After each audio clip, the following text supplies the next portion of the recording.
So দেখেন এখন আমি আছি হচ্ছে বাংলাদেশে আর তানবীর ভাই আছে হচ্ছে ইন্ডিয়াতে। ভাই ইন্ডিয়া থেকে কেমন লাগে? তো আজকে আমরা যাব ভারত বাংলাদেশ বর্ডারের ওইখানে এবং আপনাদের দেখানোর চেষ্টা করব সেইখানের কাঁটাতার সহ পিলার। এখন আমরা যাচ্ছি হচ্ছে বর্ডারের দিকে আর এইখানে আমাদের নেটগুলো একদমই চলে গেছে। আর বর্ডার এলাকায় যদি আপনারা আসেন তাহলে কিন্তু আপনাদের ইন্ডিয়ান নেট লাগবে, অর্থাৎ যদি আপনাদের ইন্ডিয়ান সিম থাকে তাহলে কিন্তু ইন্ডিয়ান নেট একটু পাওয়া যায়, বাট বাংলাদেশে এটা একদমই কাজ করে না। যত আমরা বর্ডারের দিকে যাচ্ছি তত কিন্তু এখানে জঙ্গলগুলো আসলে বেশি হচ্ছে। এইদিকে পাহাড়ি এলাকা তো এর কারণে আমরা তো চিনি না সেভাবে, রাস্তা আসলে ভুলে যাচ্ছি। মনে হচ্ছিল যে আর কি ওই যে ওইদিকে দেখতে পাচ্ছেন না, ওইদিকে একটা রুট আছে, ভেবেছিলাম যে ওইদিকে যেতে হবে। তো এখন হচ্ছে আমরা একদম ঘন পাহাড় দিয়ে যাচ্ছি আর চারপাশে তো দেখতেই পাচ্ছেন এরকম আসলে জঙ্গল, এর ভিতর দিয়ে হচ্ছে রাস্তাটা তৈরি করেছে।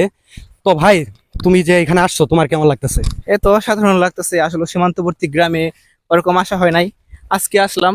আর এই জায়গাটা হচ্ছে একদম ভারতীয় সীমান্তবর্তী এলাকা, পাশে হচ্ছে ইন্ডিয়ার কাঁটাতার।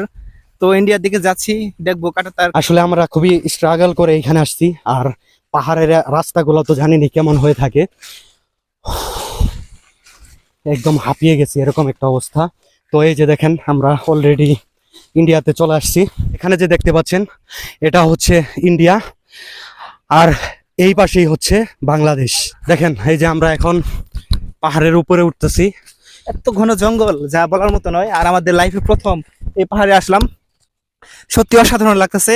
আর পাশে হচ্ছে ইন্ডিয়ান বর্ডার কাঁটাতার, আর এই বর্ডার পার হইলে কিন্তু ভারতের আসাম রাজ্য। ফাইনালি গাইস, ফাইনালি আমরা এখন আছি বাংলাদেশ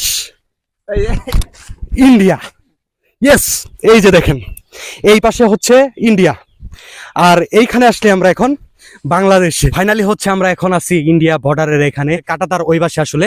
আর এইখানে আমরা যে বসে আছি এটাকে বলে হচ্ছে শূন্য রেখা, অর্থাৎ কোনো কাঁটাতারের বেড়া নেই। আমি এখন বর্তমানে আছি হচ্ছে ইন্ডিয়াতে। আর যদি আমি জাস্ট খালি এই যে এখানে চলে আসি না, দেখেন এখন বর্তমানে আছি হচ্ছে আমি বাংলাদেশে। আসলে জিনিসটা খুবই ভালো লাগার মতো। আমি কখনো ভাবতে পারি নাই, আমি কখনো ভাবতে পারি নাই যে এরকম একটা সুন্দর জায়গায় আসবো, যার জন্য এত কষ্ট করলাম আর এইখানে এখন চলে আসছি। সো দেখেন এখন আমি আছি হচ্ছে বাংলাদেশে আর তানবীর ভাই আছে হচ্ছে ইন্ডিয়াতে। ভাই ইন্ডিয়া থেকে কেমন লাগে? এই তো ভাই ভালো লাগছে ইন্ডিয়ার ভিতর থেকে। আমরা যদি ভারতে যাই তাহলে তো অনেক ভিসা পাসপোর্ট লাগে, অনেক ঝামেলা পোহাতে হয়। কিন্তু আজকে আমরা রিফাত ভাই আর আমি ফ্রিতে ইন্ডিয়ায় চলে আসলাম। আর এটা হচ্ছে শূন্যরেখা, নো ম্যানস ল্যান্ড। আর এখান থেকে কিন্তু ভারত শুরু। আর এই পাশে হচ্ছে আসাম রাজ্য, অর্থাৎ আমি ভারতের আসাম রাজ্যে অবস্থান করতেছি এই মুহূর্তে। জঙ্গলটার ওই পাশে হচ্ছে কাঁটাতার। আর এই পিলার নাম্বার হচ্ছে 1104 নম্বর পিলার, ইন্ডিয়া লেখা। এই পিলার গুলো আজ থেকে প্রায় 150 বছর আগের পিলার। বলুন আজ থেকে 150 বছর আগে ওই সময়টুকুতে কেমন ছিল এই জায়গাটা। আর সেই সময় এই পিলারটি তৈরি করা হয়েছে। ভারতীয় সীমান্তের প্রত্যেকটি জায়গায় পিলার স্থাপন করা হয়েছে। আমরা তো এই পিলারে আসছি, বাট আপনারা কখনোই কাঁটাতারের যে বেড়া আছে এটা দিয়ে যাওয়ার চেষ্টা করবেন না, তাহলে কিন্তু বিএসএফ এর গুলি খেতে হবে নিশ্চিত। আমরাও খুবই এখানে যাচ্ছি, এটাও কিন্তু একটা রিস্কের ব্যাপার। অনেকটা রিস্ক নিয়ে শুধুমাত্র আপনাদের দেখানোর জন্য আসছি, যেহেতু এইগুলা ভিডিও মানুষ অনেক দেখে থাকে। সো দেখেন হালকা একটু আপনাদের লাইট দেখা যাচ্ছে, ওটাই কিন্তু হচ্ছে ইন্ডিয়া। সো আসলে সেইভাবে ক্যামেরাতে আসলে ফোকাস করতেছে না, বাট ওইটাই হচ্ছে আপনার ইন্ডিয়া।